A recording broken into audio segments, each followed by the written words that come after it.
since I applied, and there's only like 4 weeks and 3 days or something until I leave here for Florida.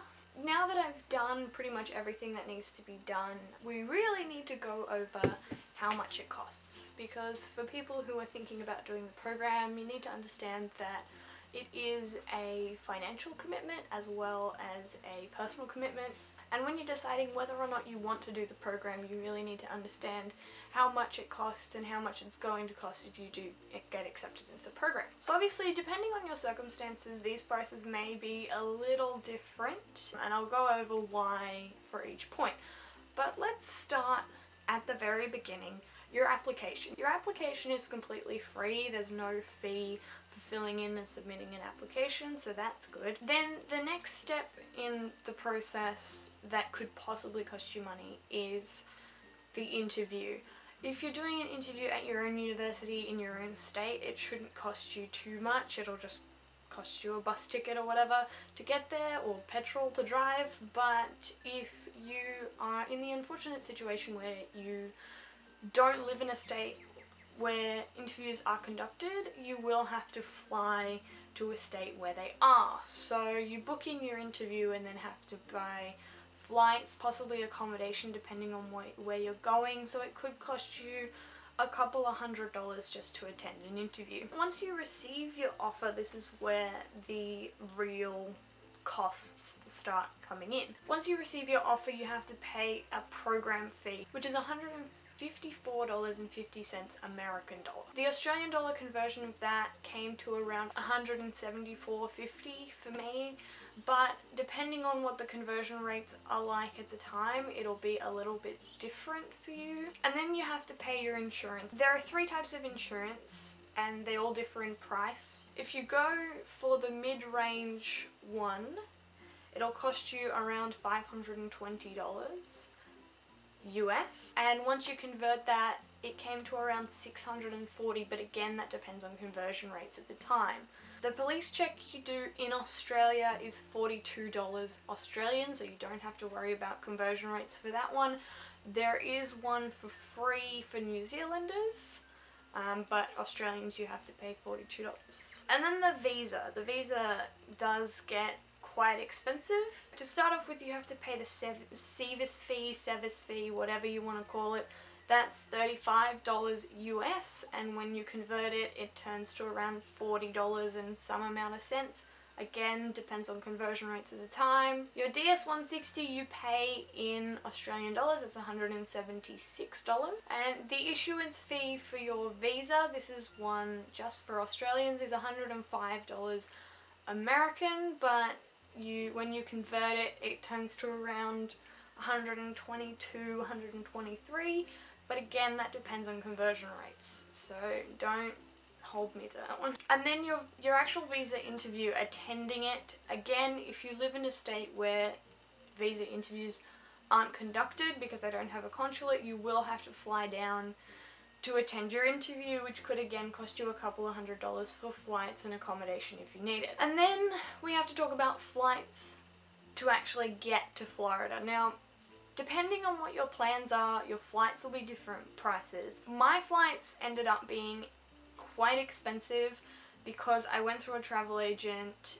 and I'm going quite a bit earlier than everybody else during the Christmas New Year period. So my flights were a lot more expensive because of just the time that we're going. It all depends on the season you're going, if it's a popular time for that area, and also whether or not you get long layovers. I know quite a few people who saved a couple of $100s by opting for the longer layover, but it can be anywhere from 14 to 16 hours, and that is a very long time. So if you're willing to do that to save yourself a little bit of money, then that's an option as well. So just judging from what I've heard on the group, flights can range anywhere from $1,500 to around $2,500. So just make sure you look at your options and try and get the best deal you can, because can be quite expensive. And then depending on when you're arriving before check-in, you will need to pay for accommodation. So if you're arriving on the day of check-in, obviously you don't need a hotel room, but if you're arriving a couple of days earlier or even like a couple of weeks earlier, you will need to pay for accommodation. So it all depends on which hotel you stay at, how long you're staying. I can't really give an estimation because obviously if you're staying for 2 weeks, $500 might not cover it. Also, obviously if you're going down to stay at Walt Disney World, the temptation is to stay at a Disney hotel, and Disney hotels can start off quite cheap if you go for the all-star value resorts, or be incredibly expensive if you head towards the, you know, deluxe, contemporary, that kind of high-end price range. So it all depends on where you want to stay, how long you're staying, but make sure you put aside money for accommodation so you can actually have somewhere to stay. Disney recommends you bring money for the first 2 weeks to set you up, because you will have to buy a lot of stuff for your apartment. The apartments are fully furnished and they come with bowls, cups, plates, cutlery, that kind of thing, but they don't have everything that you want. You will have a lot of startup items that you want to buy, so you need to bring money for that, and also you don't get paid for the first 2 weeks, so you need to make sure you've got enough money to support yourself for then to buy food and etc. Disney recommends having around $300 or $500 just for that.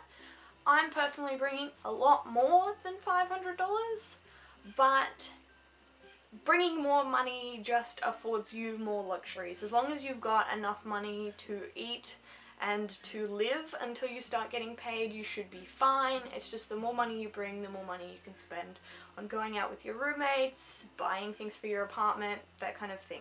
So if you're only into the necessities, bring $500. If you're gonna go all out extravagant, bring as much as you want. And that's really all that it's gonna cost you just for the basic things. Obviously, depending on your circumstances, if you need to buy new suitcases or if you need to buy this, that, or whatever, then those will obviously cost you more. But that's just the basic things you absolutely need to complete the program. I really hope that helps to give you a general idea of how much money you would need if you were gonna go and apply for the Disney Cultural Exchange program. And just quickly before I go, I really want to talk to you guys about my plans. I'm not sure if I've mentioned this on here before, but me and my mum are actually going down to Disney World a week before check-in to experience Disney World and see all the parks and stuff before I check in. We are leaving here on the 5th of January, which is coming quite soon. Like I said, it's like 4 weeks and something days.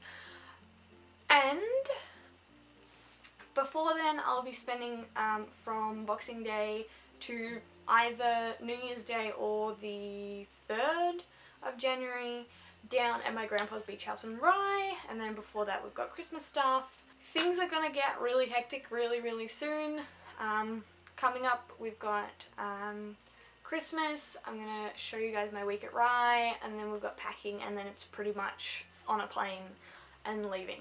So I'm not sure what next week's video is going to be, because there's not really much happening next week, and then the week after everything starts happening, but I'm sure I'll find something for you guys. I'll see you next week. Bye!